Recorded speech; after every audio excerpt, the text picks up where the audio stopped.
अस्सलाम वालेकुम नाज़रीन, मैं हूं हकीम जा शाहिद। वेलकम करता हूं आपको अपने चैनल पर। उम्मीद करता हूं आप लोग खैरियत से होंगे। एक बार फिर एक नई वीडियो के साथ और एक नए नुस्खे के साथ आपकी खिदमत में हाजिर हूं।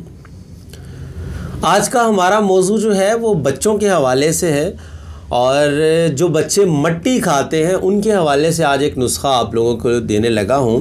एक भाई की रिक्वेस्ट थी कि बच्चों को मट्टी जो खाते हैं उनके लिए क्या इस्तेमाल किया जाए जो बच्चे मट्टी खाना छोड़ दें। तो बहुत ही आसान नुस्खा लेकर आपकी खिदमत में हाज़िर हुआ हूँ और ये 2021 की पहली वीडियो होने वाली है मेरी। 2020 मेरे लिए काफ़ी मुश्किल रहा है, उसमें मतलब बहुत कम टाइम दे पाया हूँ मैं आप लोगों को और बहुत कम वीडियोस बनाई हैं। इंशाल्लाह अब 2021 पहली वीडियो आ रही है और इसी अज़म के साथ आ रही है कि आपके साथ बने रहना है और डेली वीडियो का अभी तो मतलब मेरा ज़हन है कि आप लोगों को इंशाल्लाह डेली की एक वीडियो मतलब दी जाएगी यूट्यूब पे। अगर डेली ना भी दे पाया तो एक दिन छोड़ के एक दिन मैं ज़रूर कोशिश करूँगा कि आप लोगों के साथ कुछ ना कुछ जो है वो मैं शेयर करता रहूँ। तो खैर उम्मीद करता हूँ कि मैं आपकी उम्मीदों पर पूरा उतरूँगा और आप मेरी उम्मीदों पर पूरा उतरेंगे, मुझे भरपूर सपोर्ट करेंगे और चैनल को भी अच्छा मतलब सब्सक्राइब अगर आप लोगों ने किया हुआ है तो बहुत बेहतर है, अगर नहीं किया तो सब्सक्राइब कर लीजिए और वीडियोस को शेयर ज़रूर किया करें, लाइक किया करें। इस चैनल पे आपको इंशाल्लाह कोई भी ऐसी चीज़ जो फेक हो, बहुत सारे चैनल्स हैं, ऐसे मैं किसी का नाम नहीं ले रहा, ना मैं किसी को बुरा कह रहा हूँ, लेकिन बहुत सारे चैनल्स ऐसे हैं जो ऐसी चीज़ें शेयर कर देते हैं जो रिलेटेड नहीं होती और मैं कहता हूँ शायद उन्हें पता नहीं होता या सुनी सुनाई बात पे वीडियो बना देते हैं। लेकिन अल्हम्दुलिल्लाह हमारे चैनल पे कोई भी आपको फेक नुस्खा नहीं मिलेगा, हर नुस्खा हर लिहाज से ऑथेंटिक होगा। आप किसी भी तबीब से जाके उसका मशवरा भी कर सकते हैं और उसके बारे में मालूमात भी हासिल कर सकते हैं। तो खैर चलते हैं आज के अपने मौजू की तरफ। तो बच्चे जो मट्टी खाते हैं उनके लिए क्या नुस्खा इस्तेमाल किया जाए। बड़ा सिंपल आसान सा नुस्खा जो आप आसानी से घर में बना भी लेंगे और बच्चों को इस्तेमाल करवाएंगे तो इंशाल्लाह बहुत जल्द जो है बच्चे मट्टी खाना छोड़ देंगे। तो क्या नुस्खा है, क्या अज्जा हैं, क्या मिकदार होगी, ये अभी आगे चल के आपको बताएंगे। लेकिन उससे पहले अगर अभी तक आप लोगों ने हमारे चैनल को सब्सक्राइब नहीं किया तो सब्सक्राइब ज़रूर कीजिए, साथ लगे बेल आइकन को ज़रूर प्रेस कीजिए ताकि हमारी लेटेस्ट वीडियोज़ आपको मिल सकें। तो चलिए चलते हैं आज के अपने नुस्खा की तरफ। जी नाज़रीन, तो आ चुके हैं हम अपने आज के नुस्खा की तरफ। तो 3 चीज़ों की ज़रूरत होगी। नंबर 1 पे आपको चाहिए होगी छोटी इलायची, जिसको इलायची खुर्द कहते हैं, सब्ज़ इलायची जो आम घरों में इस्तेमाल होती है। नंबर 2 पे आपको चाहिए होगी तबाशीर, या आपको पंसारी की दुकान से बड़े आराम से मिल जाएगी। और नंबर 3 पे आप लोगों को चाहिए मिस्री। चीनी भी इस्तेमाल कर सकते हैं लेकिन मैं जो आपको प्रेफर करूँगा वो मिस्री की तरफ करूँगा, वो ज़्यादा बेहतर है। तो ये 3 चीज़ें आपको चाहिए होंगी।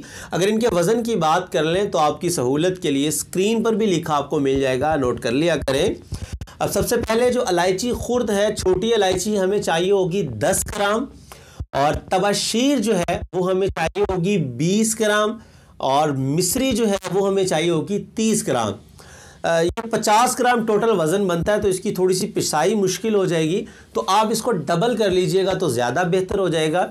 मतलब कि आप छोटी इलायची 20 ग्राम कर लें, तबाशीर जो है वो 40 ग्राम कर लें और मिस्री जो है वो 60 ग्राम कर लें। तो इससे ये होगा कि 100 ग्राम की जो है तकरीबन बन जाएगी आपकी, या 120 ग्राम बन जाएगी गालबन।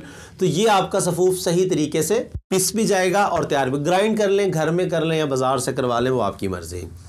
अब बात कर लें अगर इसकी मिकदार खुराक की कि इसको इस्तेमाल कैसे करना है। सफ़ूफ जो है ये आपकी दवा है, ये तैयार हो चुका है।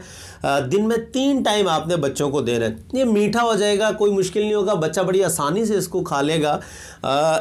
1 ग्राम सिर्फ इसकी मिकदार खुराक है। अगर चाय वाले चम्मच का मैं आपको बताऊं तो चाय वाला चम्मच का तकरीबन चौथा हिस्सा बनेगा या उससे थोड़ा सा ज़्यादा बनेगा। तो दिन में 3 टाइम आपने बच्चों को देना है, सुबह, दोपहर, शाम। खाना खाने के बाद दे दें, खाना खाने से पहले दे दें, कोई वो नहीं है। पानी से दे दें या बच्चा वैसे ही इसको खा लेगा, मुंह में रखेगा, तो कोई इसमें परेशानी नहीं है इस्तेमाल में, बच्चा बखुशी इसको इस्तेमाल भी कर लेगा। इंशाल्लाह 1 माह इस्तेमाल करवाइए। 1 माह के अंदर बहुत पुरुमीद हूँ मैं अल्लाह के यहाँ कि आपका बच्चा जो है वो मट्टी खाना छोड़ देगा। और थोड़ी सी आप लोगों को तवज्जो भी देना पड़ेगी। ऐसा नहीं है कि आप सिर्फ इसी पे रह जाएं कि दवा दे दी बस बच्चा खुद ही छोड़ देगा। बच्चों को एक आदत हो जाती है दीवारों में से चूना उतार के खाना, या मट्टी कहीं पे उन्हें नज़र आ जाएगी तो उसको खाना, या दीवारों को खुरच के या ज़ुबान लगाते हैं अक्सर बच्चे दीवारों को। तो ये तमाम चीज़ें आपको थोड़ी तवज्जो करनी पड़ेगी, थोड़ी सी सख्ती करनी पड़ेगी आपको उन पर, कि ताकि बच्चा जो है थोड़ा सा डरे भी और साथ साथ दवा इस्तेमाल करवाएं। इंशाअल्लाह आपका बच्चा जो है वो मट्टी खाना छोड़ देगा। तो बनाइए इस नुस्खा को, इस्तेमाल करवाइए बच्चों को जो बच्चे मट्टी खाते हैं। तो उम्मीद करता हूँ आज की वीडियो आपको ज़रूर पसंद आएगी। अगर वीडियो पसंद आए तो लाइक करना ना भूलिएगा और शेयर ज़रूर कर दीजिएगा, ताकि आपके साथ साथ बहुत सारे लोगों का फ़ायदा हो जाए। तो आज के लिए इतना ही था, मिलते हैं किसी अगली वीडियो में। हकीम जा शाहिद को इजाज़त दीजिए। अल्लाह हाफ़िज़।